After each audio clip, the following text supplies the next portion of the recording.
ګوره عزتمنو، بې ځایه ویره کول، بې ځایه شک کول، بې ځایه منفي سوچونه وهل دا د انسان و بدن ته ډېر سخت زیان تاوان رسوي. دا د انسان پر ژوند باندې ډېر منفي اثرات اچوي. د دې د ښوولو دپاره ابن سینا یو ډېر زبردسته تجربه وکړه.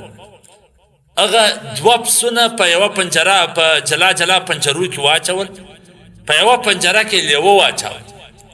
دغه لیوه یو پسه لیدی او یو پسه نه لیدی.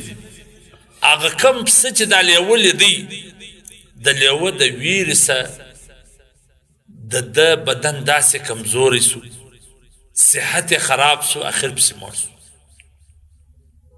حالانکه دا لیوه دا پسه له نسو راکړلی، هغه په پنجره کې بند و، لیکن دغه پسه ویرې اخیستی و، په شک کې پروت و، نو ځکه د ده و بدن ته زیان ورسېد.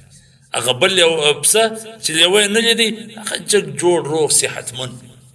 نو ابن سینا وویله چې ګورې بې ځایه ویره کول، بې ځایه شک کول، بې ځایه غلط او منفي سوچونه وهل د انسان و بدن ته هم داسې زیان رسوي لکه څنګه چې دا پسه ختم کړي.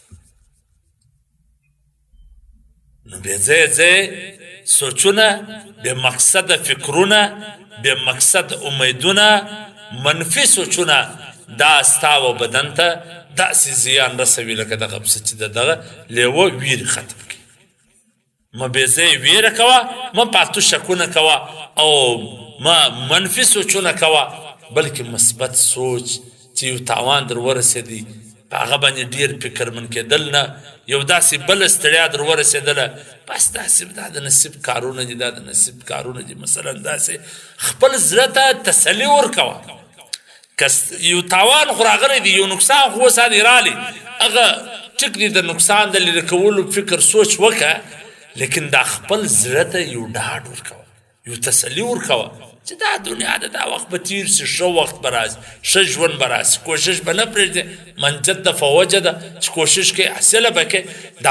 دا خپل زړه ته ډاډ ورکوه، دا خپل دماغ ته ډاډ ورکوه، نو ستا صحت به هم برقراره وي. هغه تاوان خو چې در رسېدلی و، هغه تاوان نور ځان ته تاوان ولې رسوي؟ نو ځکه ابن سینا وایي چې سم پراخ سوچ، بې ځایه ویره مه کوه، شکونه مه کوه، نو بیا به دې چې بدن دې روغ جوړ وي، صحتمند وي، نو ستا فیصلې به هم روغ جوړ او صحتمند وي.